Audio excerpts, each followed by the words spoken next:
Good morning, good afternoon, good evening to you all, and welcome to the 8th and penultimate webinar this week entitled The Spirit of Sustainability. And of course, Happy Earth Day. I'm delighted to be co-moderating this session along with my colleague, esteemed colleague, Luke Barris-Hill. And my name is Michael Barrett, and I'm the head of Events and Corporate Social Responsibility here at TR Business. Thanks to all of you for joining this session and tuning in. And of course, thanks to our speakers who will be introducing themselves in just a couple of minutes. But a special thanks, of course, goes to our headline sponsor for this year's event, which is Mars, and the sponsors of this session, who are Mars, Beam Suntory, and Diageo. But of course, a special thanks also to all those other companies supporting this event, without whose support this event would not be possible, because there was no checkout till on the way through the registration platform. We make this event free of charge, so as many people within the industry and beyond can see all these sessions during the event, and of course on demand afterwards, as we make all the sessions free of charge on the TR Business YouTube channel. So you can catch up all the sessions from last year's event and all those sessions that have taken place already this week by just going on YouTube, searching TR Business and checking out the playlist of this year's event. We launched this event last year in the midst of the pandemic. It was the inaugural session in 2021 as the only dedicated event within this industry to sustainability. The objective of this event is really to share ideas. We want this to be a springboard for creation and creativity and collaboration, as has already been the case between last year and this year. There's been a series of initiatives that have sprung from the event last year, and we're seeing through this event and then in the aftermath, the discussions that have taken place in email exchanges, that there'll be more collaborations that will be coming out of this year's event as well, which is great. We aim to bring industry stakeholders together, but also companies from outside the industry, so you can hear fresh ideas and new concepts that are relevant to your business when it comes to sustainability. Not just sustainability in the environmental sense of the word, but the broader corporate social responsibility aspects as well. This year, we're bringing in health and well-being, as well as diversity and inclusion. We had those two fantastic sessions earlier this week on Wednesday. And as I said, you can check them all out on demand. We've got a great program and speaker lineup for you right now and later on today at 2 p.m. in the closing keynote session, which basically follows on from a wonderful lineup all week. We had the keynote session and the green design session on Tuesday, the two sessions I've already mentioned on health and diversity and inclusion on Wednesday. Yesterday, we had a session dedicated to the food sector, the future of food, as well as circular solutions, which talked about recycling, upcycling, food waste, and a host of other ideas. Early this morning, we had the closing keynote part 1, which was going to be followed on by the closing keynote part 2 a little bit later. Of course, I can't forget all those companies who have been vying for the 2022 Travel Retail Sustainability pitch and the sustainability trailblazer and hero status. On Wednesday, we saw Altavia, Gonzalez Baez, Mondelez, and Nestle compete for the Travel Retail Sustainability Trailblazer and Hero status. So congratulations to Gonzalez Baez and Nestle for the hero status, and Altavia and Mondelez for achieving the Trailblazer status. And yesterday we had L'Oreal, Mondelez again, Moroccan Oil, and New Wave on the sustainability pitch session yesterday, which you can obviously see also on demand. And congratulations to L'Oreal and Moroccan Oil for achieving the Travel Retail Sustainability 4-star Trailblazer status, and Mondelez and New Wave for achieving the Travel Retail Sustainability 5-star Hero status. So those sessions, as all the sessions this week, as I said, on demand on the YouTube channel. Please do participate proactively, actively in this session. You can use the Q&A panel on the right there, and we'll field your questions to the speakers. Just click on the link there. Also, if you want to see the speakers' names and bios, you've got the full program, a link to the full program in the session description just below. So we look forward to your questions. Now over to you, Luke. Thank you. Well, thank you very much, Michael, for that introduction, and welcome back to all of our Travel Retail Sustainability Week attendees who are joining us for this session, and to all newcomers, happy Earth Day. I'm delighted to be involved in this penultimate session of our program, and it's a really interesting one, the spirit of sustainability, as Michael's mentioned. I'm Luke Barris-Hill, Managing Editor of the TR Business e-zine, and after so many highlights throughout this packed week, it's now appropriate that we move to one of the industry's big revenue drivers, wines and spirits. For now, talking about wines and spirits rather than drinking, although there'll be happy hour a little later. So look, we have a really interesting and exciting panel, a lineup of panelists, and I'll want to pass over to them very shortly to offer their introductions. But before I do so, it's worth setting out a little bit of context on the category. The onset of the pandemic has clearly heightened awareness of the climate emergency and sharpened consciousness around sustainability and within the drinks industry and across other sectors in travel retail, from carbon reduction to packaging to waste to biodiversity and social impact more broadly, that we've touched on in a number of sessions throughout this week, and indeed in dedicated health and wellbeing and diversity and inclusion webinars that Michael has pointed to.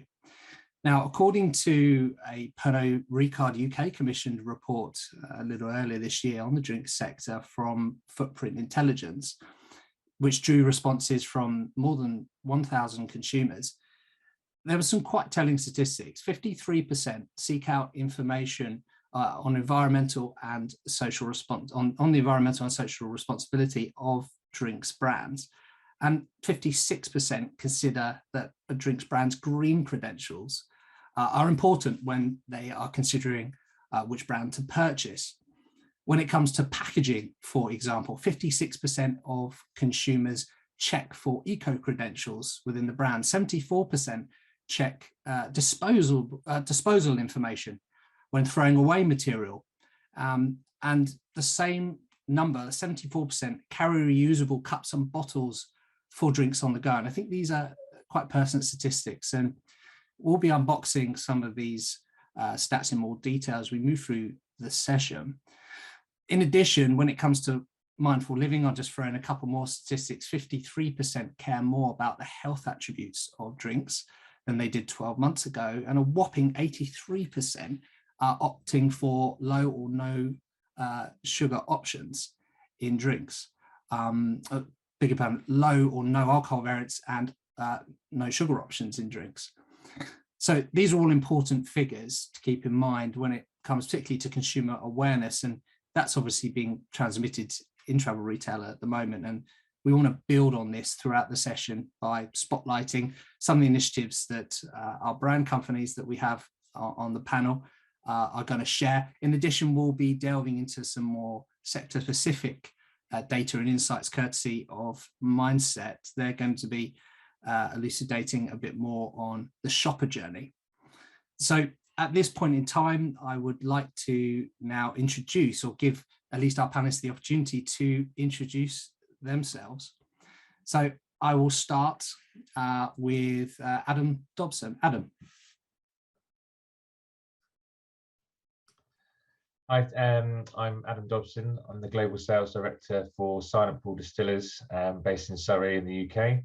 I've been running the sales function of this business for the last 2 years. Previously, I've spent my time with Diageo and Atom Brands. Just a kind of a snippet of Silent Pool and what we do and how we approach sustainability and the green credentials that we try to portray to the trade and to the consumers. We have a distillery that's ultimately reliant on energy, and we try to reuse as much of that as possible. And then ultimately it comes down to the product and the product we put out to market as well. So we have a number of products that we really focus on driving the green credentials through to the end consumer. So whether it's reusable packaging, recyclable or fully recycled materials as well. So did you want me to go into a bit more presentation, or are we just going to do a... We'll segue into that in a little bit, Adam. We'll get the introductions out of the way first, the formalities. Can I move to Anna at Mindset? Anna? Welcome, everybody. Yeah, my name is Anna. I'm Head of Business Development and Mindset. For who don't know the company, we are the leading market research in travel retail. So we will hear insights coming from us today, but also if you look again on demand the previous days. Thank you, Luke. Thanks very much, Anna. I'll hand over now to Kirsi. Kirsi? Yes, hello everyone. Greetings from Helsinki, and believe it or not, the snow is finally melting here too. It's a gorgeous, beautiful day here, finally. My name is Kirsi Puntila. I'm a Senior Vice President for Anora International Business. That means all Anora operating countries outside our so-called home markets, which are Finland, Sweden, and Norway. I am an old industry rat. I've been around for 20 years ago already and still loving every second of it. Before Anora, I worked for Maximum, Pernod Ricard for over 10 years, and then Altia before we merged to Anora last year. My professional background is first and foremost from brand marketing, product development and innovation, but since last year, the integration, I now have a full commercial responsibility of Anora International Business. So that's me. Thanks so much, Kirsi. Nick, we can come to you. Yes, good morning, good day, and good evening to everyone attending. My name is Nick Enfield. I'm from Beam Suntory, and I'm an environmental and sustainability project manager. With that, what we'll talk about today is really important in terms of the environment. And at Beam Suntory, we're committed to sustainability across the entire facet of the value chain. Everything from seed to sip. So we'll talk about Proof Positive, which is our enterprise-wide sustainability strategy, where we'll look to share our 2030 ambitions, and really looking forward to some of the dialogue and conversations that we're going to have today. Thanks very much, Nick. We're keen to delve into Beam Suntory's ambitions there. Jeff, can I come to you? Good morning, everybody. My name is Jeff Bond. I'm the Senior Regional Manager for Europe and Middle East at Accolade Wines. We own brands like Hardy's, Grant Burge, House of Arras, among many others. And looking forward to talking about our innovation strategy and also our sustainability strategy, which we're quite advanced in across our business. Thanks very much, Jeff. So without further ado, we'll move seamlessly now to a presentation from Anna Mainz, who's going to share the latest insights on the wines and spirits category as it applies to sustainability. So Anna, the platform is yours. Thank you, Luke. I guess you can all now see my screen. All right, so as Luke nicely introduced, I'm here today to share with you some insights we recently collected, talking to our panelists belonging to our panel of international travelers. And of course, the key topic is sustainability. So we will have a little introduction about what sustainability means to them overall in their daily life, but also in general in travel retail when shopping. And then, of course, we will deep dive into our key category here, which is, of course, spirit. In general, we can see that the vast majority consider sustainability important, or it is a concern for them in their daily life. And this has become even more important for the majority compared to 2 years ago. So, of course, the pandemic has further intensified those concerns related to sustainability or living in a sustainable way. A similar finding can be seen when we look into what does sustainability means when shopping, when purchasing. First, overall, we can see that 81% mentioned that it is a concern when shopping. So somehow they have in the back of the mind to purchase in a sustainable way. And even though slightly less intense, it is still a concern and very important also when shopping in duty-free. We then wanted to really understand what are the areas that this traveler or this respondent think about in terms of sustainability that, of course, have also an impact on the overall values and brand image. We can see here that concerns related to people come out in the first and third position in terms of people's health condition and people's living condition. Of course, very important also for 3 out of 10 respondents is also limiting the CO emissions. So there are different aspects, of course, that make up to the overall areas when thinking about sustainability. About 9 out of 10 consider important these sustainable values also for a brand image. So not only when top of their mind or brainstorming about sustainability, but these are also really important when it comes to delivering the image of your brand. We then really wanted to understand what are the reasons to look for sustainable products while browsing those duty-free stores. The very first reasons for about half of our respondents is the fact that sustainable products are, of course, good for health and well-being. So this is something we have seen already in the very first slide, that key areas of when they think about sustainability is, of course, the health of people in general. And for those who have followed the session on Wednesday with my colleague Clara, there are really interesting insights you can watch again on demand about how important it is, health and well-being in personal life, also compared to 2 years ago, but also while shopping. Another reason to look for sustainable product is to pay more attention in general, whether there are products that have a sustainable logo or no on the shelves of the duty-free store, but also to kind of offset that carbon footprint of the flight. So to have also good conscience somehow. As you can see here, the vast majority, so about 6 out of 10, in general, pay more attention to sustainability in duty-free stores. So we have seen it's really an important issue. But even more important is the fact that about 8 out of 10 expect dedicated space for sustainability in the duty-free stores. So there is not only a desire and a need for it, but also an expectation. 64% also think and focus, the stronger focus on sustainability in duty-free shop is also very important. So as I mentioned, there is a willing to actually look for it, purchase it, and we will say later on also pay more for it, and tailor with also stronger expectations, especially compared to 2 years ago. When it comes to alcohol specifically, so while here we interviewed actually people who browse the alcohol section of the duty-free stores for some general questions.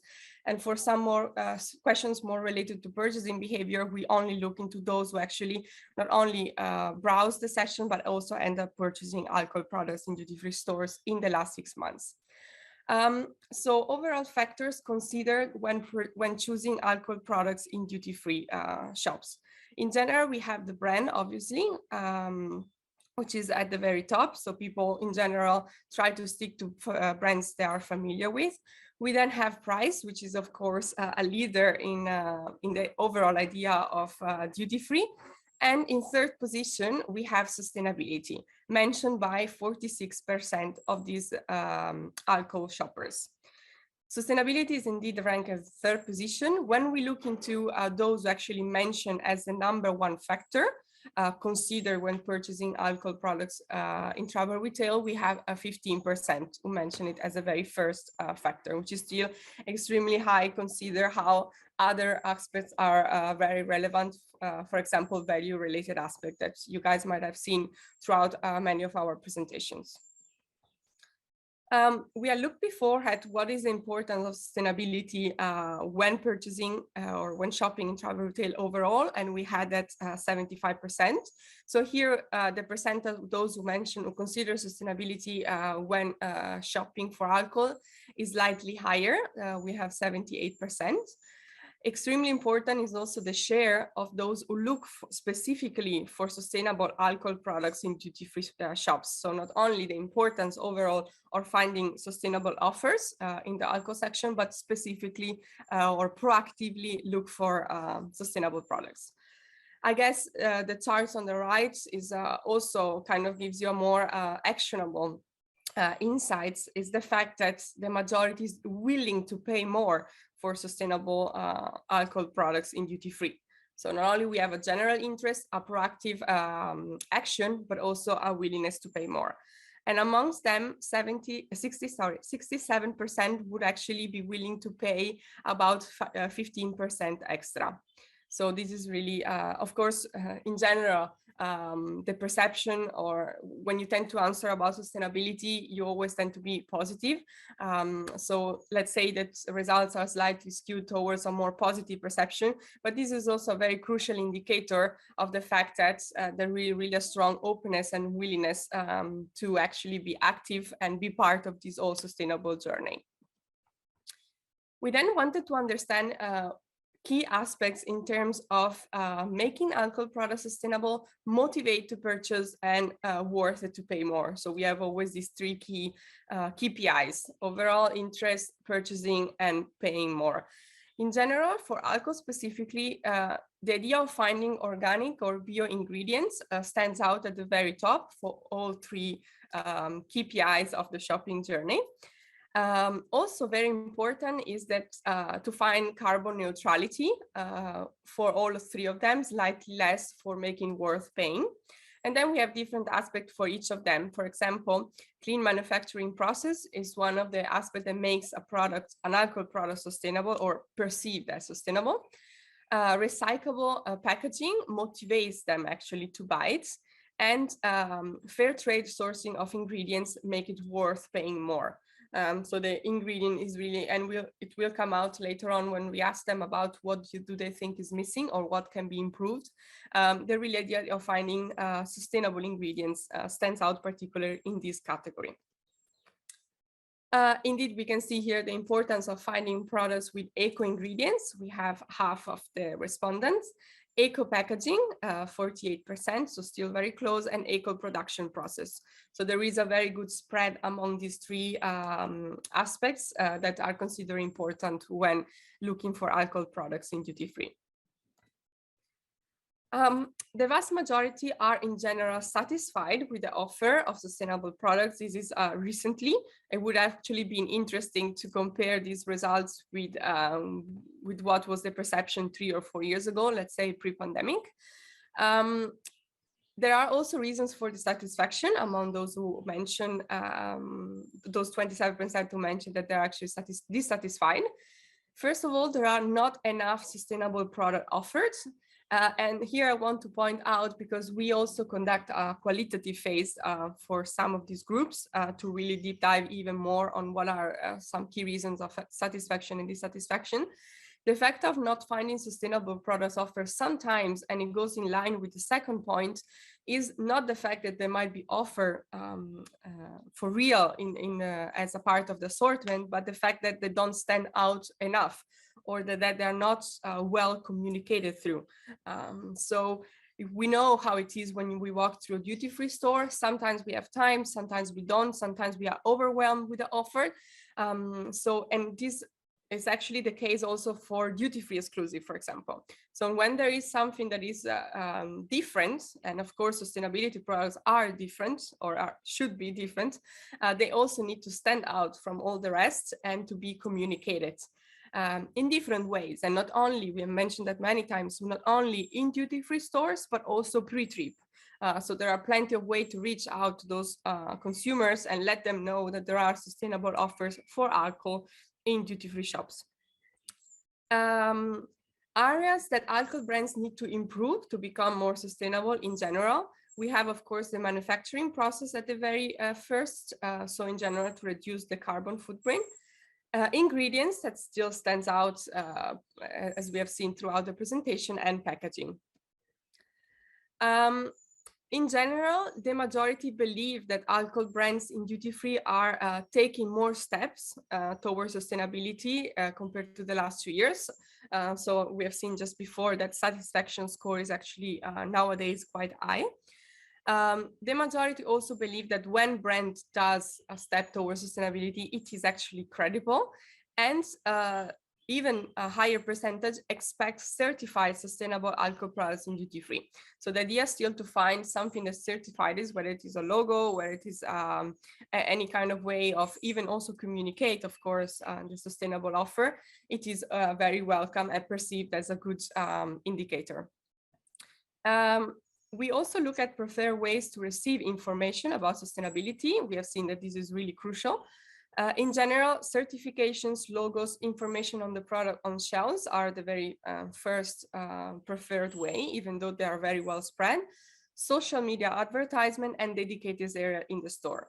So on top of received information via social media, which can be in the travel retail environment, but also pre-trip, in general, having sustainability well communicated at the airport inside the stores is one of the key way of easily look for it and find the sustainable offer.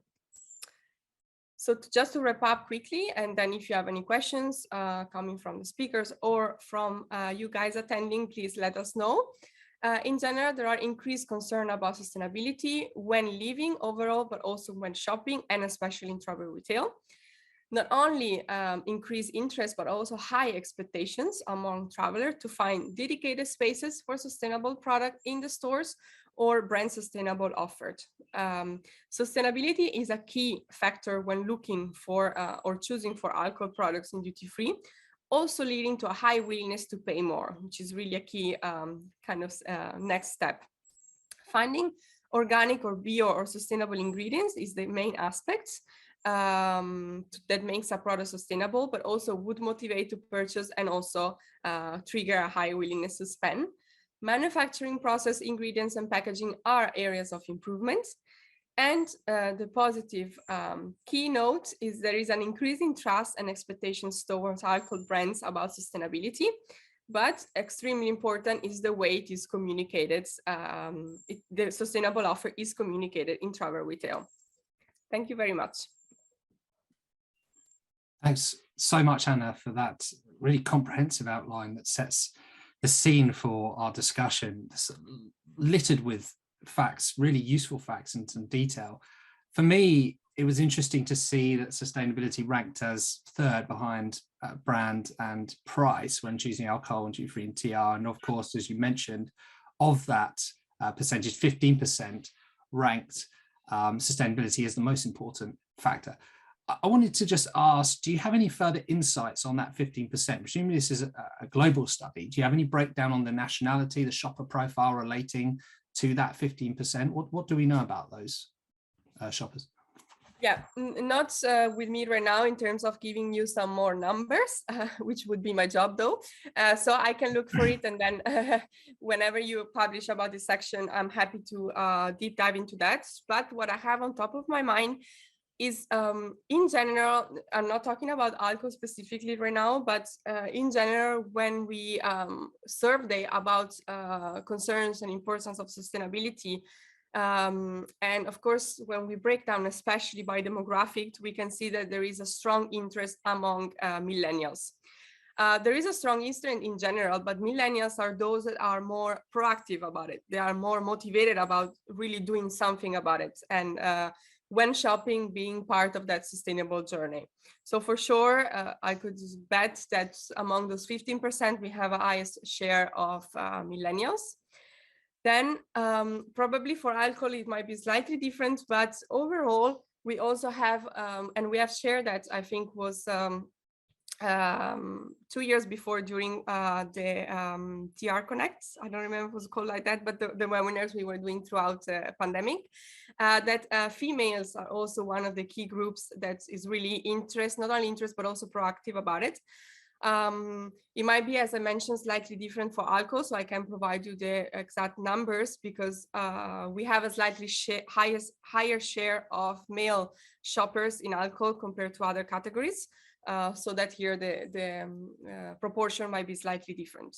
But for sure, millennials are really a key group in this sustainable journey. Keen to get panelists' feedback on that, the share of from a demographic basis or gender basis, what we're slanting towards for their respective businesses in terms of the products. But I just wanted to pick up on one of the other stats, and then I'll throw the floor open to our panelists to comment on the data. But 73% clearly believe that the current offer is satisfactory for sustainable alcohol products. But among the reasons for dissatisfaction when they're shopping, it's around 51%, I believe, is there isn't enough communication. Is there any indication from those that you've surveyed what aspects in particular need to be improved for the retailers and suppliers, but inside the stores? Is it signage? Is it labeling? Is it brand ambassador engagement? Can you perhaps shed some light on that side? I just wanted first to to mention something about that 73%. Of course, here we had to kind of, at the very beginning, screen travelers to have at least some concerns about sustainability. So somehow being interested about it.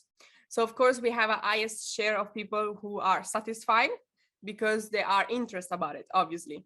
So higher would be that lower would be that 73% if we would have only picked overall travelers, even those who really don't care at all about sustainability. So we have a slightly higher number here, which of course could be even higher, consider the fact that we have people who are interested about it. For sure, communication is a key issue. And I'm saying this because overall, shoppers in travel retail, so travelers that are also shoppers, are very demanding, even more than when shopping in domestic. Demanding in terms of assortment, first of all, so they need to find what they want, but they need to find it easily. That's one of the key issues also we have in travel retail compared to domestic, and this is why we at Mindset at Focus also together closely, like one-to-one on a tailor-made way with brands, many of our researchers in terms of touch point and communication, because they need to see what they want. They need to have it in front of their eyes, and it has to be very well communicated. This is what is available in terms of sustainability for alcohol. You will find it here. It costs that. And compared to non-sustainable, you will gain this and this and this. And this has to be extremely clear. So travelers who are shoppers are fortunately or unfortunately very demanding. So everything really has to be easily available, whether it is or not. And we are, as I mentioned throughout my presentation, we have seen this a lot with travel retail exclusive, for example. Sometimes they are called for at the airport only or for travelers only, but people don't know what it means. Or sometimes it's just a nice packaging that is hidden in the, on the shelf behind or close to other products. And travelers or shoppers have to ask a sales assistant to know which one is a travel retail exclusive. And this is not enough for them. It really has to be easily available and communicated. So I would say that if brands, and I'm very looking forward to hear from our panelists here, what is their actions, what they are doing internally in terms of sustainability, but everything can be done in terms of sustainability at product or brand level, but this won't be enough if it is not communicated. This applies to everything, but especially to things that are different, such as sustainability, sustainable products, and as I mentioned, duty-free exclusive products is another example. Well, one of the things you mentioned more broadly, Anna, is that alcohol needs to improve its manufacturing processes, its packaging and ingredients usage.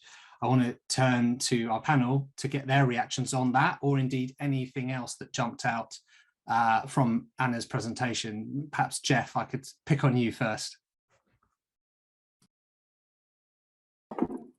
Yeah, I think it's interesting because it requires a collaboration between suppliers and retailers. There's only so much space on a bottle of wine to communicate what we're doing from a sustainability perspective. So we have carbon neutral on all of our European bottles, and people recognise that, but there's only so much you can say on a finite amount of space. So whether it's our retailers dedicating more space to sustainability across a number of categories, or using the space in store to communicate to customers. We can do things on the bottle, we can use QR codes, we can link to our websites, but to draw someone in a finite amount of time and space in a store, they have to be able to see why they want to pick that bottle up, and if they're not sure, they want to know more. So there needs to be very clear communication from the retailer side, I think. Thanks for that, Jeff. Can I ask Kirsi, perhaps you had some thoughts on that? No, I think you Luke basically picked up the same things that what I noticed there in the beginning. Maybe a couple of points. I mean, very powerful. First of all, Anna, extremely exciting, but very similar to what we used the global sustainability study from 21, and the same thing there, which is incredible. I think now that 70% of the consumers would pay even 35% more for a sustainable product. So I think that's an incredible change in consumers' mindset. But I think one thing, but I think you mentioned that already, is that another part of the other side of the coin, which is the reasons for dissatisfaction. So I think that really struck me, that 53% are that they feel that there are not enough sustainable products offered, or all that. So that is also like, then people are not buying. So it's not only like who is willing to, who's understanding sustainability and the importance of it, but also the ones who are being dissatisfied if you don't do things about it. So I think that's quite interesting. The second thing, I fully agree with you, Anna, regarding the communication. And I think now that sustainability is everywhere, it's so difficult for the brands and operators to find a unique selling point and unique positioning on that and that communication. But there I do think that we in travel retail have a huge opportunity. We have a channel which where we can actually build experiences, have different packaging solutions, and maybe be a little bit more courageous also, taking in the new packaging solutions that are already available in domestic markets, whether it is PET or back in boxes or whatnot, which are way much lower in their CO2 emissions. So, but I think as a channel, it's an incredible opportunity for us, because that's where we can create experiences for the consumers. Thanks, Kirsi. We want to come on to packaging very shortly, but I just want to stay with this aspect of pricing. Obviously, we know consumers are demanding more space for sustainable products and are prepared to open their wallets for companies that demonstrate greener credentials. And obviously, we've seen that play through in Anna's data, 70% willing to pay more. I want to just turn at this point to Nick and ask Nick, from your perspective, Beam Suntory's perspective, are consumers willing to pay more for your products, more sustainable products? And we can come on to talk a bit about Beam Suntory's Pretty Positive initiative in a bit, but just staying with the pricing element, is this something that's chiming with your consumers? Yeah, I think it starts with recognizing that premiumization and sustainability can go together hand in hand. It doesn't have to necessarily be a choice of one way or the other. So what we're seeing is customers and consumers are seeking more sustainable products and want to choose brands that really reflect their values, and alluding to the points where they are willing to pay that premium, whether it's from the insights Anna's provided or previous studies that we've done.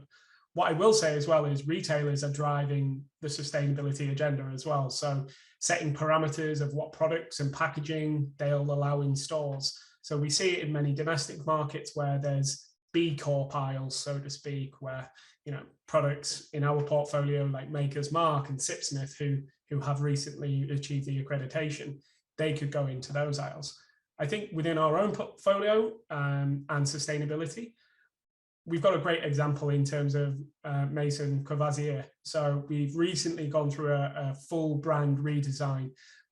What we were able to do is right weight the glass on our VSOP bottles, whilst maintaining that competitive advantage over some of the other players in the market. What that actually meant for us is that we were able to save, over the course of what will be 1 year, 2,000 tons of glass and over 127 tons of carbon for the VS, just by right weighting the bottle. Similarly, when we've taken decisions on looking at packaging and the carton, the weight, the materials, we're actually going to achieve nearly 100 tons of carbon savings as well, just by using those new materials and new innovations. So I think what we'll see in the coming years and months is that examples across the industry where, whether they're huge conglomerate corporations or smaller independents, we're going to see the spirits industry aspire to lead the way in terms of right weighting of materials and maintaining that premiumized position for all of our spirits and wines moving forward. And I'm just going to take the opportunity to come back to Jeff, actually. This is quite pertinent. Obviously, Accolade presented 100% recycled rPET bottlings for Hardy's and obviously your Banrock brands in can with that collaboration with Garson Wines. Can you just tell us a little bit about those developments? What's been the reaction since you launched those? post-show, and how that's playing through with the consumer. Yeah, so just to give you a bit of background around the innovation. So we partnered with a company called Garson, who produce a flat recycled, post-consumer recycled bottle, which is fully recyclable. So it's only 40 millimeters deep. It's 87% lighter than a glass bottle. You can fit 91% more wine on a pallet, so it reduces the carbon footprint of travel of supplying the brand around the world. And it was, we had a fantastic reaction from the trade. So since Cannes, we've been in active discussions with a number of airlines who are looking at their own sustainability and how they can reduce their carbon footprint. We're talking to some companies around a sustainability flight initiative where they're trying to have the greenest flight ever. So it's really starting to ramp up. And it's been a fantastic addition for something we haven't really concentrated on up prior to Cannes 2021, and it's growing significantly, which is very positive. And if I'm not mistaken, Jeff, you mentioned airlines there, but also cruises, ferries. You were seeing some demand there. Can you just give us a bit of an update on that side? Yes, so we're working with one of our ferry partners to highlight Garson on a number of their ships across the English Channel, and again back to Anna's point about communicating to consumers, we want to really upweight that communication tool so we can tell customers the benefits of the bottle, the reason why they should buy it, and the impact that it has versus standard glass bottles. So we see this as a real opportunity for us to widen our footprint in that sustainability sphere.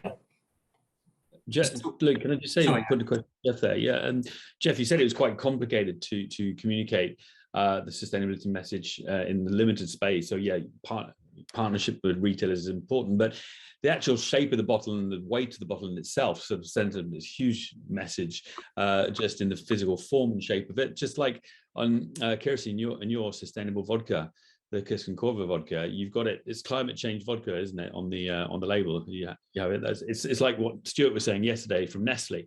It says it on the packaging. This is now plastic-free paper packaging. What's been the consumer, Kirsi, what's been the consumer reaction to the labeling and the message, the very clear message about the sustainability?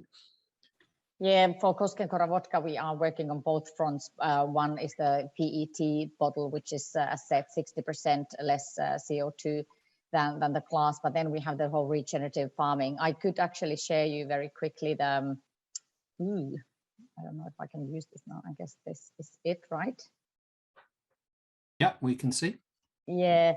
So yeah, we launched the very first regeneratively farmed vodka a year ago, and now we are in the second patch. So as you probably know, this binds carbon into the soil and therefore gives some serious impact on our planet. And can you imagine if all the farmers, and this is about the regenerative farming now, if all the farmers in the world transition to regenerative farming, we could remove up to 322 billion tons of CO2 from the atmosphere. And this is nearly the equivalent of the world's entire CO2 output in 10 years. So this is how big of a thing this is, even in a glass bottle, but what's in the bottle, how important it is. And for those who are not that familiar with the regenerative farming, it's a difficult word, at least for a Finn, to even say. This sort of agriculture binds carbon into the soil, aiming to gradually making the field area into a sort of a carbon sink. So we are committed to enhancing the regenerative agriculture to support our climate goals in general. And what we have done, because we have designated farmers in certain part of Finland, which we always use for that. So we are training the farmers to do this thing. So we have the climate action vodka that is the picture here. It was the world's first vodka made this way.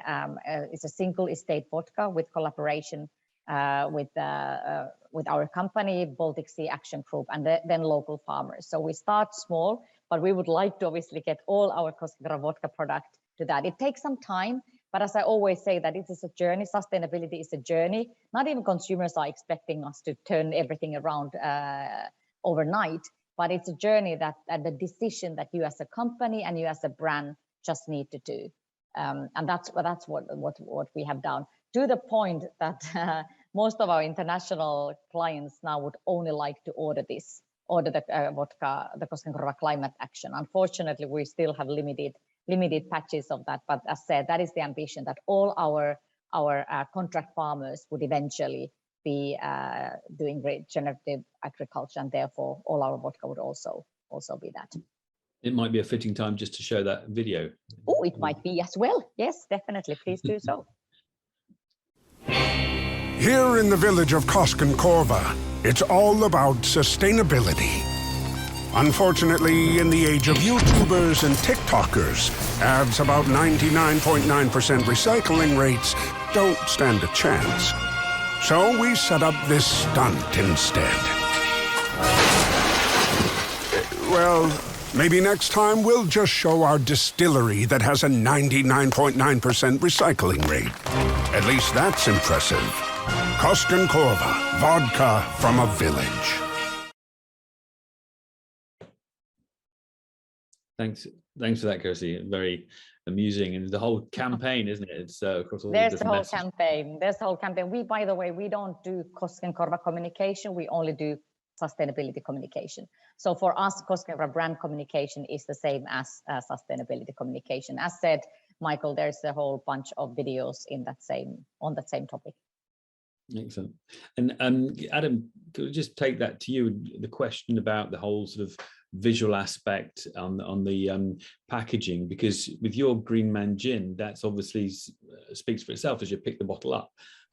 How do you communicate the if it's already widely distributed, the Green Man gin, the sustainable packaging, and what's been the consumer uptake on that? Yeah, I think with Green Man, kind of, I guess, mirroring sort of what Nick said around existing brands and how you bring that to the forefront in terms of your messaging. We had the luxury of building the brand from the ground up through a sustainable lens, so we were able to incorporate as much of the communication as possible onto the actual packaging. There's a story around the approach, why we've done what we've done, but I think it does still leave a piece on the table in terms of what that end communication piece looks like to the consumer. And you pick a bottle of Green Man up, it's made of cardboard, it's 5 times lighter than glass. You can also throw it over your shoulder when you pick it up, it's that light. So there is a bit of I think a consumer shift that's required as well to become more used to different packaging, whether that's wine in cans, whether that's spirits in paper bottles. And also it does beg the question around larger formats. A bulk format obviously cuts down on additional packaging.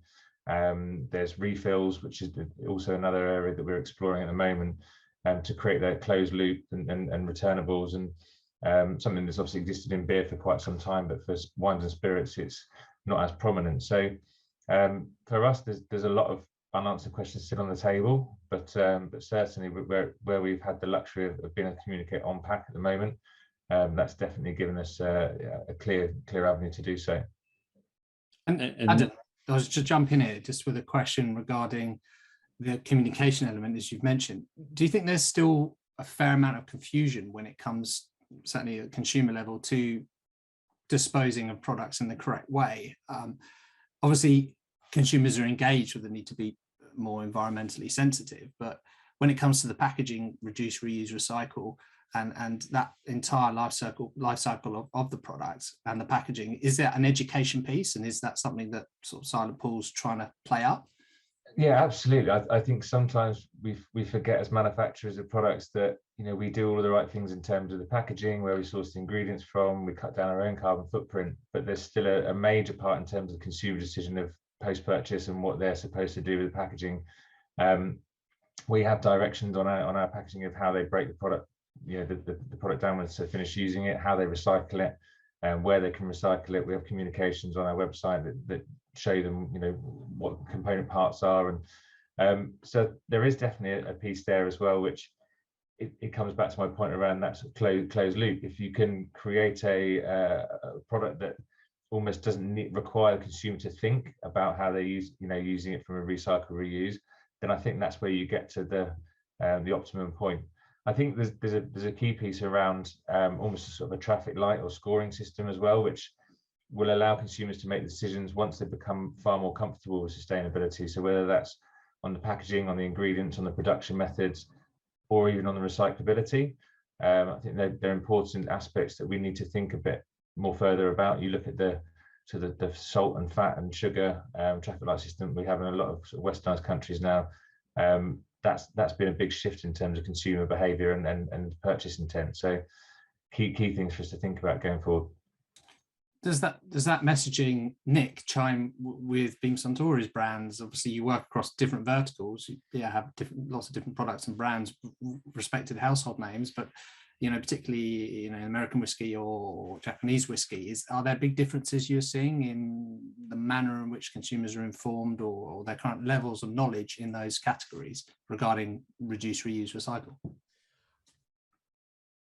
From our perspective, I think globally there is a need for education and simplification, much to Adam's point about a traffic light system and what we can do to enable consumers to make the right decisions post-purchase. So depending in which market you're looking from, there are lots of different mechanisms available. So if you're looking at the US, there is an NGO called How to Recycle, who Beam Suntory have recently become a member. And in the coming weeks and months, we'll start to see that on shelf. And it gives a clear binary direction to what we can recycle, what we can't in those particular states and communities within the United States. The UK operate a similar system. What we're seeing in France is the introduction and expansion of their legislation, and you can see that maturing in different markets.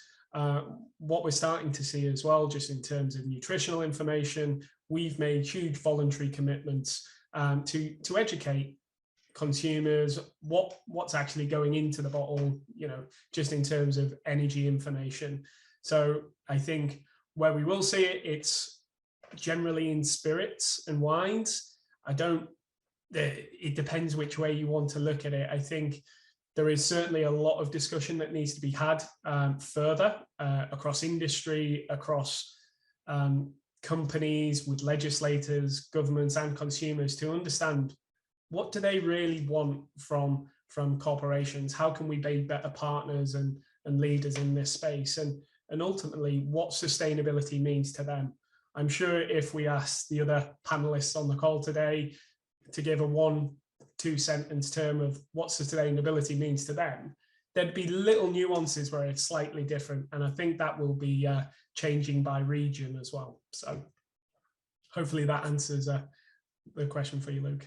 No, thanks for that, Nick. And just staying with Beam Suntory specifically, packaging positive is obviously a key part of your proof positive strategy. Can you just talk a little bit more broadly about how you're trying to scale that up? Obviously, you've got some ambitious objectives: 100% recyclable packaging and 40% recycled materials by weight across the portfolio by 2030. Talk to us about the journey and kind of where you are at the moment, and particularly for travel retail, how is that contributing towards those steps? Yeah, I think it boils down to what I previously highlighted about we're looking at this through the entire value chain. So from that seed to sip for the consumers, we've started making waves and started building plans with consumers in mind when we start talking about recyclability. Everyone is in the same space, whether they've made commitments as part of a wider COP26 initiative or just organically within their business. What we're starting to see again is global supply challenges on certain materials and the uptake. I'm sure some of the other colleagues will be able to testify rPET, how difficult that is becoming to source on a global scale because everyone is moving in that direction. But I think where we can really benefit and support each other is supporting through education, innovation, and having really transparent conversations with each other. We're all in an industry within travel retail. We're in the same boat or plane, so to speak. we're all trying to achieve the same thing, and through better collaboration, through industry groups, through highlighting opportunities in these types of sessions together, whether it's Beam Suntory, whether it's Accolade Wines, I think we can help educate each other in terms of where we see new technologies or education for the future. We've got some really ambitious targets for our 2030 vision, and beyond that for 2040, where we want to lift the recycled content to 60%. And again, going back to some of the previous points made, this is working with suppliers now and working with technology and innovative providers in terms of what solutions we can adopt, keeping in mind the consumer. What do they really want from the longer term commitments and values that we share? We know that there's a lot of interest from consumers in purchasing more sustainably. And Jeff, you've alluded to it, Kirsi, you alluded to the fact there's a lot of interest from clients on the B2B level in the sustainable products and packaging. Just want to throw that to you, Nick, and Adam as well. From the trade itself, are there specific regions where we're seeing a real interest in your products and sustainable products in the green engine, for example, and what you're doing at Beam Suntory, Nick? Yes, I think certain regions are more mature in this space and driving. We are seeing retailers and travel retail partners, both, in that, whether it's boats, planes, duty free, or whether it's domestic channels, everyone's being more transparent and collaborative. Whether it's a do-free or whether it's a Heinemann, they will have their own commitments. And as Beam Suntory, we want to be the partner to support them achieve that. So from that side of things, we've already been having some very good conversations with some of these companies. We want to do more. I'm sure that we've got some colleagues on the call and viewing now who would really be happy to kind of engage with our retail partners in this space and customers. We are seeing opportunities, and we are partnering with potential innovations and looking to have bespoke solutions with certain customers. And I think that, again, we're really open to these ideas to push the boundaries and learn and grow together as a provider, manufacturer, distillery, and as a retailer. But Adam, I don't know what you want to build on that. Yeah, I think for us, we're seeing a real sliding scale of opportunity. At one end, we've got some very obvious channels and customers, such as airlines, where bringing on board a product that's lighter and also has an immediate, direct, positive impact on carbon footprint becomes a no-brainer for conversation. And actually, in a number of instances, we've had customers approach us, which is quite novel in the current climate. So the other end of the scale, we do start to see a little bit more challenge in terms of price sensitivity or footprint within the retailers, where they're heavily reliant on, especially given the last couple of years, on the recovery and the trust in brands, and bringing in new brands or new formats can provide a bit of a bigger challenge for more sustainable products, which I think goes back to my earlier point around, if that communication and the benefit is passed through the customer to the consumer, and the retailer or the operator understands that and can get behind it, then I think it becomes a mutually beneficial proposition. But I think there is a real mix of challenges, but there's some really obvious wins around cruise and airline, for example, in our channel, where I think that they will probably move a lot quicker than perhaps some of the traditional bricks and mortar. And I'd like to put that question also to Anna. Obviously, Mindset's been doing a lot more research on sustainability in recent weeks, months, and it's particularly more so since the pandemic. Are you seeing the interest coming from specific categories, specific sectors more than others? Well, if I brainstorm through the projects, especially tailor-made projects we're doing with brands, yeah, we definitely have alcohol and beauty.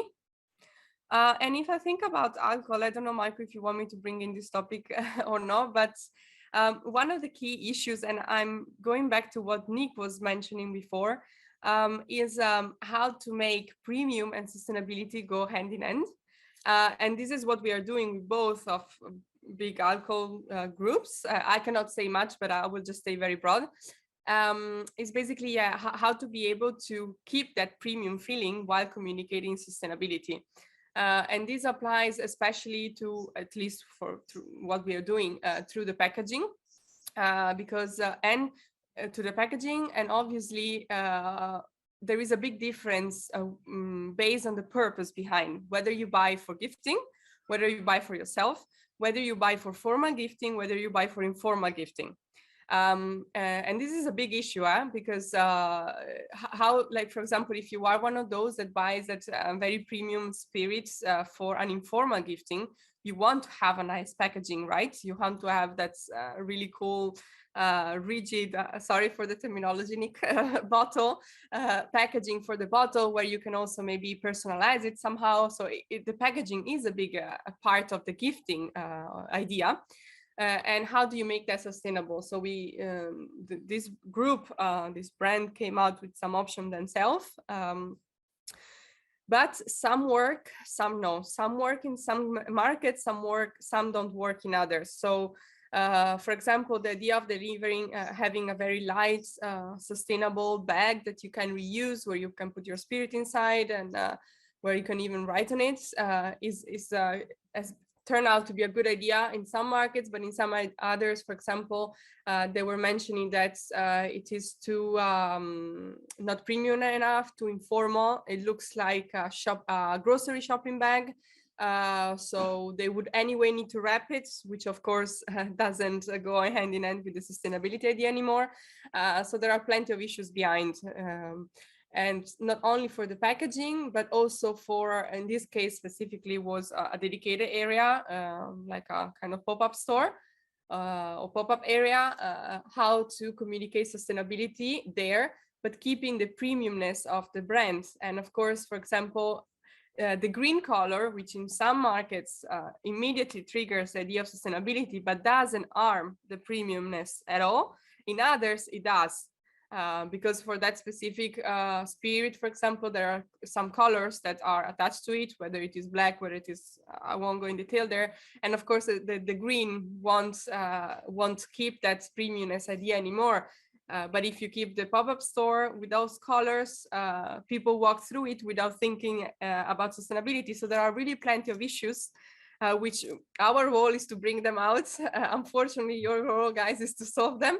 But definitely premiumness and sustainability has been a key issue. So I don't know if that's really answer your question, but I thought it was really interesting. And while Nick was talking, I had that back on my mind all the time. I think it's when you see, climate change vodka on the bottle and you gift it, which is I did after the Travel Retail Consumer Forum, where we had a beautiful array of climate change vodka bottles on the reception desk there in London. It certainly is striking that you can say the same with Silent Pool Gin. Beautiful flowery bottle there. It makes a wonderful gift, and it's a reusable item, isn't it, Adam? Because people are making lamps and candles that sticks out of them as well. But we can get all the panel to comment on that, how you are addressing sustainability and premiumization. But Luke, you were moderating a session in Florida last week, where you were, Anna, as well.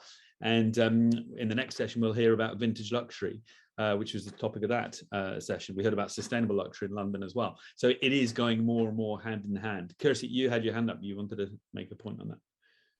No, I didn't. I was wondering if they applaud. You talked about that class, then mixed with two signs. But anyway.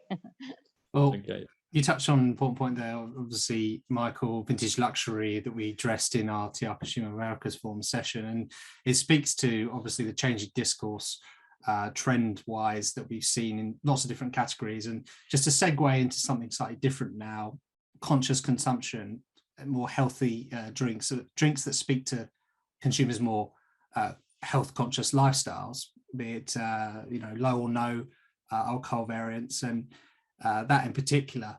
So I just wanted to ask some of our panelists where they are currently positioned with regards to low-no, particularly as we emerge from the pandemic. There is an increasing emphasis on it. Jeff, perhaps, beg your pardon, can you address low-no and what Accolade are currently doing in this field? Yeah, I think one of the macro trends that came out of the pandemic was the healthy for me. I think sort of the rapid social, technological, environmental changes that young consumers have experienced have kind of galvanised them to make changes in their own lifestyle. And that demand for change from governments and businesses to secure a more sustainable future for them. So, we've put low alcohol at the heart of our sustainability strategy, and Hardy Zero is a brand that we've launched in the last month. And we have the first to market access to a de-alkalizing technology called Zero Tech X. And it's basically a gentler way of producing a wine to remove the alcohol, but it retains that aroma, the body and the flavour of a full strength wine, and it requires less sugar additives versus sort of traditional de-alkalizing techniques. So I think historically, non-alcoholic wines have suffered from a negative taste and a quality perception, and we're really trying to change all that with Hardy Zero. And we've put significant investment behind this innovative technology so that we can actually offer a superior tasting experience versus other non-alcoholic wines, because people will just fall out of the category if it doesn't give them the same sensory experience they do when they enjoy a glass of alcoholic wine. So I think this recognises our commitment to moderation and appreciation, which is a key factor in our global sustainability strategy. But also that consumers are eager to explore more diverse drinks choices to match their varied lifestyles. And how do you sort of reconcile that with, if you can at all, with this move towards more at-home mixology? Is there more of a demand? Are you seeing, obviously that was a trend within the pandemic very much, and as we're moving out of the pandemic, the question is that going to continue to be a trend? I think the signs are it is, but when it comes particularly to low-no, is that a section of the market that Accolade is focusing on? Does it yield potential, particularly in e-commerce? You're bringing in the technology debate there. Yeah, very much so. I think that the trend isn't going to stop. People are moderating their consumption of alcohol, their consumption of meat, the amount of times they get on an aeroplane. The pandemic has driven that for people to look at the environment and their personal impact on the planet. So I think that trend will continue. It's in double-digit growth. I think it's just moderating your own consumption of whether it be wine, spirits, beer, but having the option to have a no or low alcohol alternative when you want to moderate more so than you normally would do. So I think it's incumbent on companies like Accolade to invest in this innovative technology to give those flavour profiles that are so more similar to wine, like the things Seedlip have done in gin. People can enjoy a non-alcoholic beverage, but still have that same pleasure of unwinding at the end of the day. I want to also put that question to Kirsi. I noticed that one of the things that you mentioned was the increase of low-no products, and Anora is looking into this a lot more. Can you tell us about what you found? What's the reaction been to that development from your consumers? Yeah, we've been very closely. This is a topic we could have another seminar. I think it's such a large topic, and I know there have been seminars taking place on that very topic. Obviously, yeah. I mean, from coming from a country which is very sort of vodka driven and all that, so I think you have to be quite courageous to actually start leading that category. But that is the decision we made already back a few years ago. And what we have done, we've had in the past 12-16 months now, we've run our internal seminars and webinars to educate our own people first and foremost, and then collect all the possible information. We had my former colleague Craig Hutchinson, who's behind the Cedars brand, former colleague from Pernod Ricard. He was speaking in our webinar as well, and the very same problematic as Jeff mentioned, that one thing is the flavor profile. Are you de-alcoholizing the products, or are you actually constructing the products from the scratch, which is way more difficult? But we are lucky enough to have a very good, I would say that we probably have the best wet goods developers in our company, at least within Europe, if not globally. So I'm very proud of my previous team, which has been sort of developing this. We have chemists developing and constructing the products for us already since quite a few years. So we have part of our strategy also, the increased number of low and no alc are part of our sustainability strategy, to the point where we created the first phase of our sustainability strategy 3-4 years ago, pre-pandemic anyway. And we said that by 2025, we should have 10% of all our portfolios, all our products, no and low alc. So we reached 16% already last year. So this just shows the need, even from the consumer's point of view, that there's a massive need for that, but not just for any products. I think beer category has done the job for us for many years. So they have practiced this, creating a better tasting liquids, and now it's our turn. Already this year, during last year, 21, we launched 55 low and no alc SKUs at Anora in different categories, also gin based or gin type products, but also aquavits. We are the first aquavit brand to have no alc versions now, RTDs, and then the whole new brand called Seltzer, which is now both no alc but also no sugar. So definitely we're taking it very seriously and are acting accordingly. And question to Nick, how much emphasis are Beam Suntory putting on low no? It formulates part of our consumer positive pillar, where it relates to expanded choices, much like Jeff and Kirsi were alluding to. It's making sure that consumers have the option, maintain that they're part of an occasion and don't feel left out or isolated in terms of their choices. So we're developing many solutions across a number of different categories, and we're really investing in that low and no alcohol awareness. So recently we've introduced Sipsmith Free Glider. So that was something that is launched in the UK and really taking some really big strides moving forward.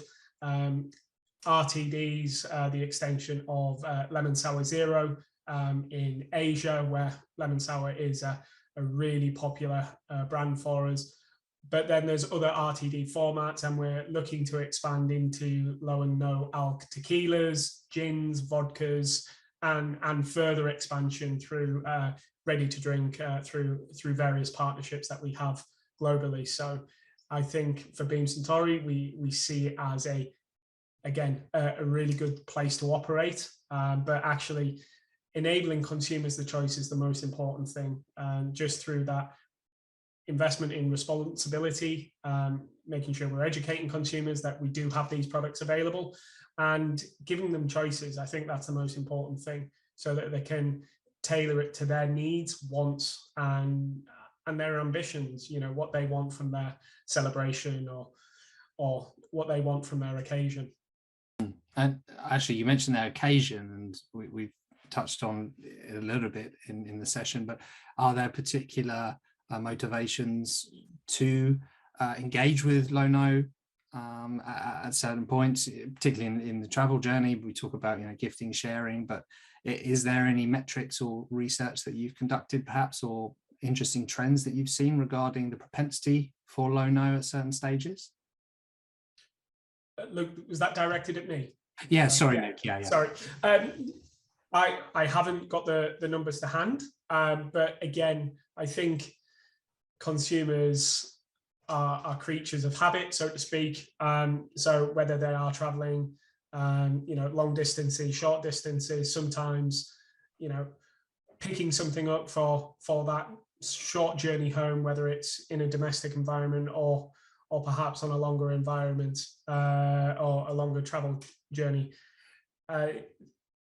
It's being in that occasion for celebration, for engagement, and for meeting with friends, family, colleagues, partners, whoever it could be. So there isn't a specific number I can give you right now, but certainly what we're seeing is, just enabling that offering for more opportunities and more choice for low and no is certainly moving forward, and it's very much a large part of our ambitions and strategy for 2030 and beyond. Okay. Picking up on the opportunity. Sorry, Luke. I was going to say, picking up on the opportunity, the question came in from the audience about the potential for developing low no alcohol wines and spirits in markets where alcohol is taboo or forbidden. Is that part of the strategy? Let's start with you, Nick. Yeah, I think, again, we have to be really mindful of what happens at a local legislative level. And it needs to be in keeping with the brands and making sure that we build brands for the right occasion, for the right consumer as well. So it's certainly something that we will look at and work with legislators and consumer groups and industry groups to really pursue if we see a benefit. But again, I think going back to that original point, it's just making sure that we enable choices. So within the guardrails of legal requirements and legislative requirements, it is something that we will always look to expand by offering the consumer more than one option. What about with you at Accolade, Jeff? Is that something that's come under the radar? I think it's about being respectful to the local environment. If you look at Saudi, for example, would we want to put a no alcohol wine there?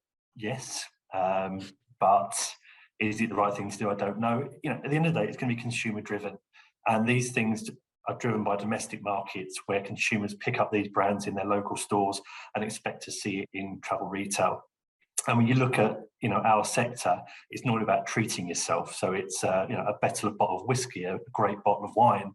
Whether no and low alcohol fits into that is yet to be seen. But on the flip of that, it's a huge opportunity that isn't there at the moment. So the point of travel retail is to offer choice and to offer people the opportunity to buy things they can't necessarily buy in their home markets. So it's a watching brief, I think, on no and low. Probably throw that question to Adam. Actually, Adam's been quite quiet over the last few minutes. Want to get his perspective on low no. Well, yeah, I think for us as a business, it's the biggest challenge we've had, I think, is when we look at super premium spirits and the occasions that that's drunk in and what consumers are looking for at that end of the scale. We found less opportunity. I think when you look for sort of higher consumption rate or higher tempo occasions, no and low can offer a lot more in that space. So it's not something that we've really entertained as a business as of yet. Certainly with our trademark brands, but we do look quite innovatively at the category and look at opportunities that arise. We have done CBD, which is sort of probably a tougher sort of part of the category to approach from an alcohol perspective, just purely for the international views on it in terms of just managing it into markets and some of the legalities around it as well. So that's an exciting part for us is exploring that perhaps a little bit more around no and low in the future. Michael, do we have any specific questions on this or indeed other topics? Oh, you're on mute. Victim of my own. So yeah, coming back to your presentation, Anna, there's a question, and more of a technicality question. Firstly, when was where has it gone? It said when was the research conducted? 20 or 2021? I believe it's quite recent, wasn't it? 2021. Okay, and another one was and a great presentation. How does sustainability? That's not me. That's the person asking the question. How does sustainability? Thank you to the person. How does sustainability as a purchase driver vary from one category to another? You mentioned it with the trade customers, but this is, I think, among consumers. Yeah. Well, as I mentioned before, what we have been doing around sustainability has been mainly in two categories, so alcohol and beauty. For alcohol, we have seen is a third driver or motivators to look for alcohol products after brands and price. When it comes to beauty, it's a bit more complicated because there are other aspects involved, such as finding how do you call it, like new releases or famous products, especially in Asia Pacific market, for example. Sometimes what leads the purchase is not really value, or well, value is always an aspect in travel retail, and this is set on stones. But especially for beauty, for example, yeah, there are aspects like finding something that is trendy is really key. So something that I've seen, for example, on social media or through influencers. So sustainability might rank a bit lower in that sense.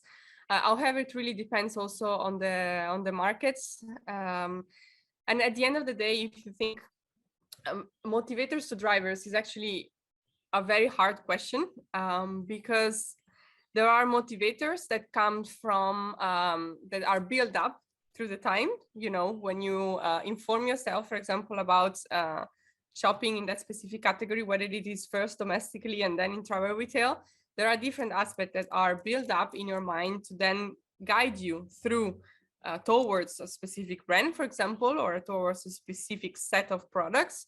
And then there are set aspects that are the one that trigger the purchase when you are in the shop. But one doesn't exclude the other. So we have seen very often that, for example, sustainability belongs to that set of drivers that are within the store, in the sense that you have that, for example, in back of your mind because you're interested about it. But then when it comes to choosing one or the other, one product or the other, one brand or the other, sustainability comes into the game. And as I mentioned before, it depends on how well it is displayed when you have that back of your mind. But there are plenty of other aspects that kind of build up that decision making. At the end, it's a process. That's why it's called decision making process. So it is very complicated, and it is more complicated in that sense for beauty, because there are plenty of way of really influencing that process, whereas for alcohol, it's what we have seen is slightly more structured, let's say like that. The decision process is more structured, so you have some aspects that are really relevant, such as finding some brands that are familiar to you, that you know they have good quality and that you know you like, or that the receiver of the gift, if it is for gifting, like. Then of course having a good price or good value for money, which is very often in travel retail we don't talk about. We talk also about price advantage, but even more about value for money, especially for Asia Pacific, where, for example, having guaranteed good quality is one of the requirements or one of the reasons why they shop in travel retail, which goes hand in hand with the price, and that makes up the value for money. And sustainability then comes in this case in third position, especially after the pandemic. It's a very complicated process, and again, our role is to bring all that up and expose that to the brands, and then help them understanding also what to prioritize, because sometimes it's really about prioritizing one or the other. And it depends, as I mentioned, very much between markets. That makes it even harder, because when you have a product or when you have a campaign, you always have to adapt it, and that's really can be very complicated. Thanks, Anna. And we can obviously hear more about the across all categories, the sustainability, the purchase driver in Asia Pacific region in Singapore in about 3 weeks' time, when you present in the Sustainable Futures session. A question has just come in on another topic we've been talking about this week, as I mentioned at the beginning, diversity and inclusion. So I'm going to put that to everybody, because it's asking of everybody. It's what is the panelists' position on diversity and inclusion among the workforce and among supply chain partners? And I'm thinking first of all of Jeff, because I remember when we met in Cannes, you were telling me how your managing director is very keen across this particular topic. Do you want to just explain a bit more? Yeah, so look, it's first of all, D&I is a benefit for Accolade Wines and suppliers to have a really serious D&I strategy. I think it promotes a richer culture. You get more interesting, more creative, and more enjoyable experiences. You get better results. Ideas to inspire a wide variety of consumers. A diverse employee base gives more reflective of our customer base. In terms of diversity, wine and Accolade Wine historically have been dominated by white males with university degrees. And being a white male with a university degree, I'm probably not the poster child for diversity. But I've got 2 daughters, and it's really inspiring to see that 50% of our commercial business are female. 6 out of the 7 premium winemakers in our business are female, and 40% of our senior managers are female, including our managing director, finance director, head of supply chain, and in our global team, our CMO and chief people officer. So we take it really seriously. We think it's a really important part of our business. We are very involved in D&I in the UK through grocery aid. And we feel that it benefits our business to make it a richer and more inclusive environment to work in.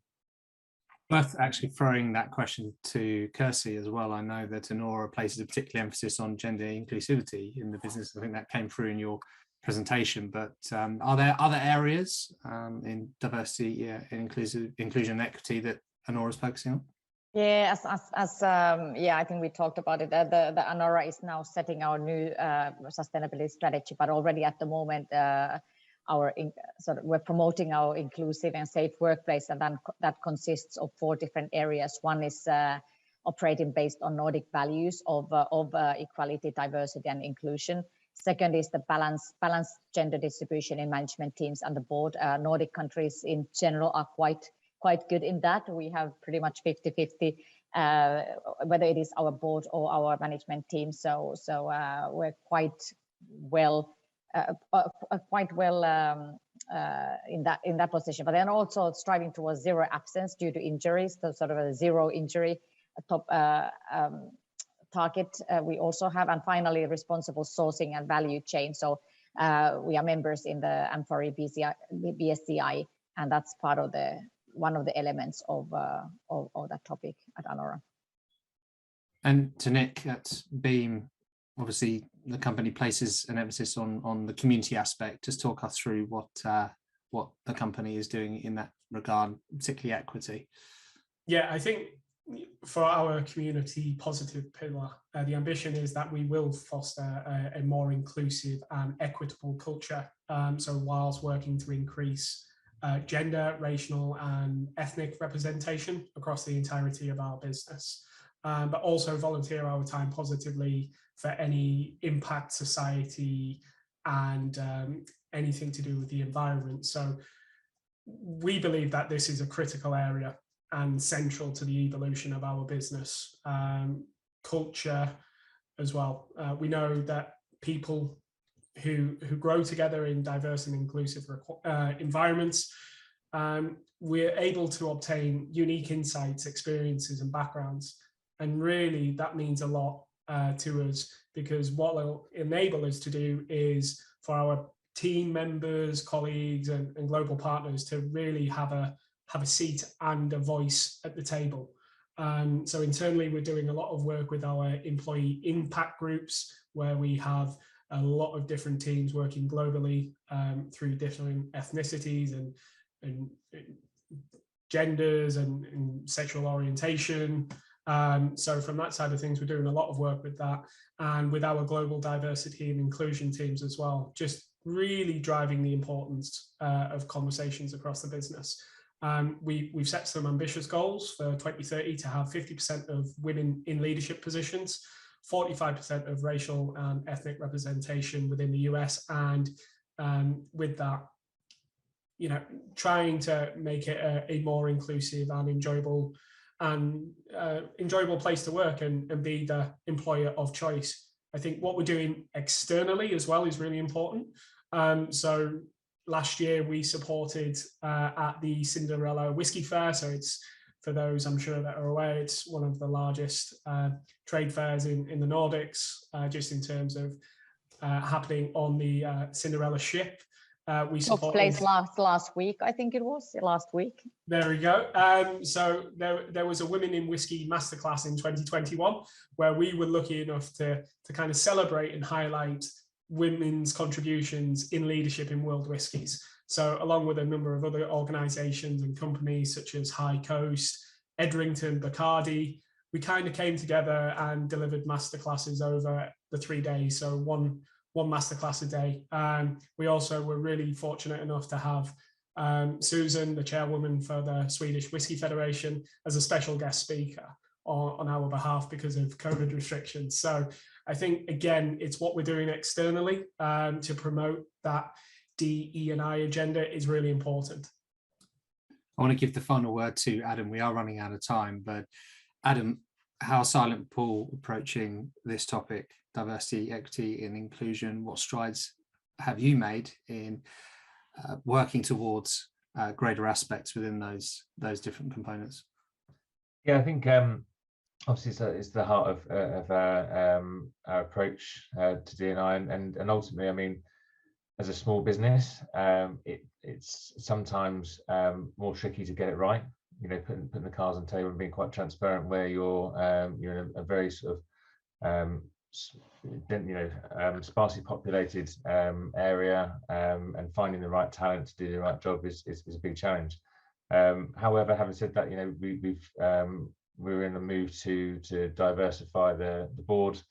So we've recently promoted people into director positions to make it more diverse, and ultimately our hiring policy is very much linked towards that as well. So, but as I said, as a small business, it can be quite tricky to get it right, but we have the right mindset and we have the right approach to it, which I hope will take us in the right direction. Thanks for that, Adam. Yeah, it really encapsulates the threads that we've had this week in conversation, and that's the purpose of the Sustainability Week platform, to go beyond discussion of essentially environmental issues to platform some of these other more important areas. So thank you for sharing that. Indeed, thank you to all our panelists. We are out of time. As a final gesture, I just want to, in typical fashion, as we've done with our previous sessions, just go around the panel and ask for some action points, some real concerted views on how we can take this dialogue forward from the learnings that we've had, and from the data we've had from Anna, and obviously indeed across the week. What tangible actions can we put in place moving forward to help the industry and to help your own businesses on sustainability? So perhaps I can begin with Jeff. Thanks, Luke. Yeah, I think it's driven by transparency. So certainly with our global sustainability strategy, being transparent with what we're trying to do, and our customers being transparent with us, and finding those synergies for us to move forward with sustainability. I think it's being open to trying new things. I think Adam referenced it, you know, the last couple of years have been difficult to get innovation away, but there's a lot happened in the last 2 years in domestic markets that global travel retail is slightly behind the curve. So supporting us and working with us on those innovations, and just being open to trying new things and using this communication tool to widen the education of sustainability and harm reduction. Thanks, Jeff. Kirsi, I'll come to you for your final points. Yes, thank you. Somebody asked me the other day that why are we investing so much behind sustainability in Anora, and I said that because it's the right thing to do.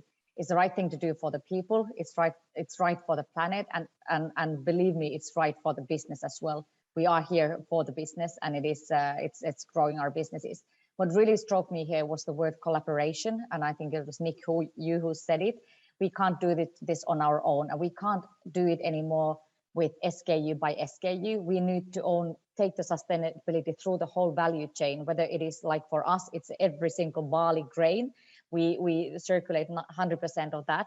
So it is from the barley to the bottle and everything in between, and the communication. So we need to put pressure towards material suppliers. I think you mentioned that, Nick, as well. So we can't do it on our own, in our own little corners. So we need to have seminars like this, and we need to talk to each other in a transparent way so that we can put pressure to the whole value chain to make the world a better place. Transparency, very much the core to our conversations here today, and part of the success of these platforms, as you mentioned, Kirsi. Nick, I'll turn to you for your final thoughts. It's really echoing both what Jeff and Kirsi have said. For Beam Suntory, sustainability isn't a nice to have anymore. it's an absolute moral and commercial necessity. Partnering with customers, with retailers is going to be more and more important, because we need to have that degree of collaboration and open, honest, transparent conversations about what we expect from each other.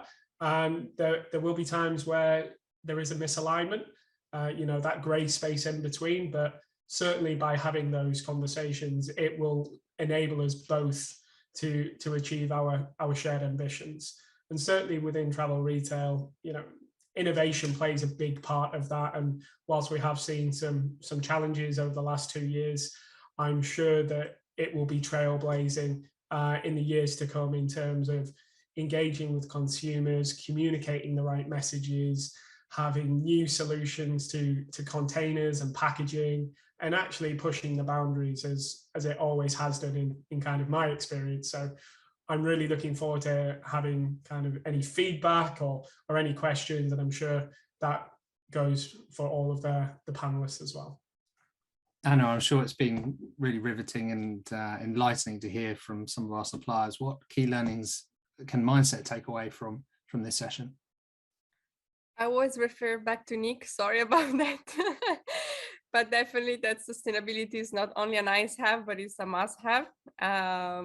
Because basically what we have seen across categories, across demo groups in our research is that it is increasingly important, and it has to be part of the strategy.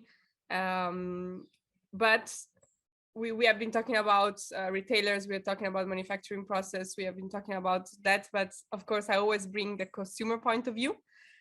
So don't forget about making sure that everything you have done is understandable, clear to consumers, because at the end that's what is the final really point of the whole sustainable journey, as Kirsi mentioned. Thanks, Anna. And of course, it's really, really important that we continue these dialogues, and as I've mentioned in the past, and as was actually demonstrated very nicely in our previous session regarding APTRA's work, they're doing on sustainability, bringing multi-stakeholder groups together to continue these conversations. This is what we need to foster more of in our industry, and we're keen to really continue those conversations, as I said. So please do keep us abreast of what all of you are doing, and we can facilitate future sessions such as these and continue these conversations. So thank you very much. All that remains for me is to, again, thank all of our panelists today.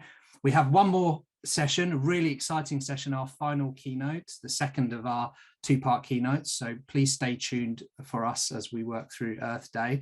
I'll hand over to Michael shortly. Just a final nod to trbusiness.com, where you can check out all the latest sustainability news. We have a dedicated sustainability news tab. We also have our inaugural e-zine that we launched last week, and that is accessible via links within the mailers associated with this program. So please do take the time to digest some of that extra content. There's a wealth of it, and very instrumental in terms of how we are doing business. So thank you once again. I'll hand over to Michael now for his closing remarks. Michael. Yes, thank you, Luke. It's been a really enjoyable session, very diverse in terms of the topics covered. Just to echo what Luke was just saying about what Nuno was from the APTRA board was saying this morning, they do a lot of work helping companies within the industry. The trade associations are there to support us as an industry. Please do support them. Go and, if you're not members of your local, regional or national trade association, do get involved, because they do heaps of work for our benefit, for your mutual benefit. And on that note, the sustainability report that Nuno was talking about this morning, it's a wealth of information for all brands in the industry and retailers, of course.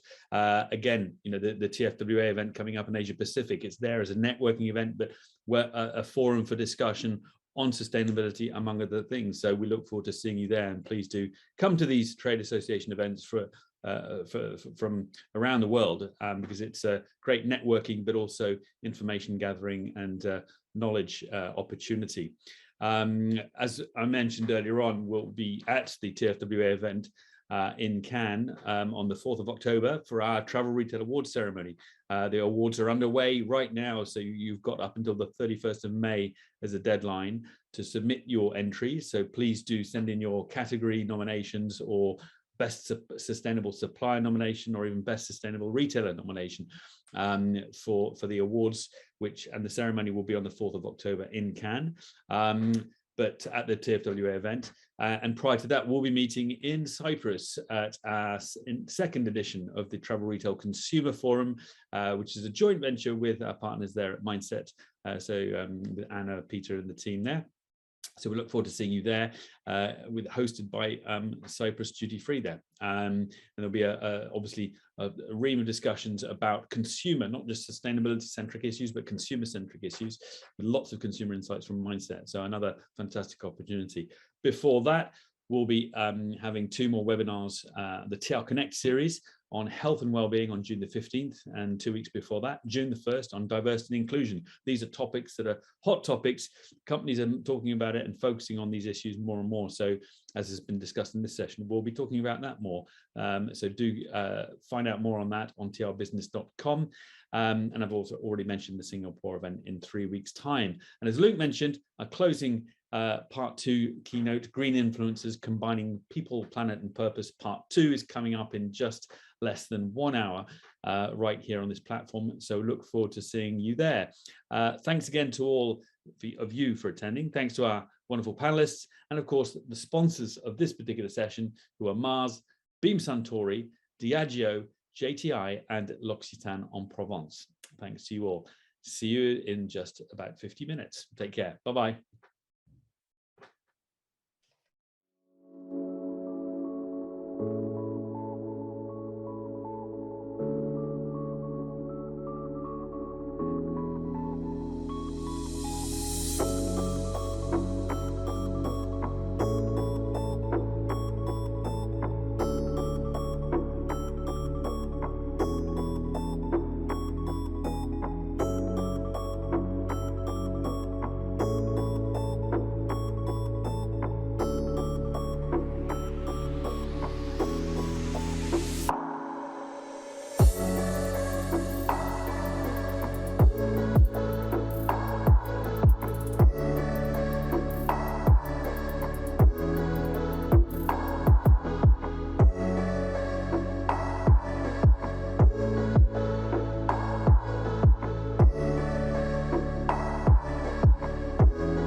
you.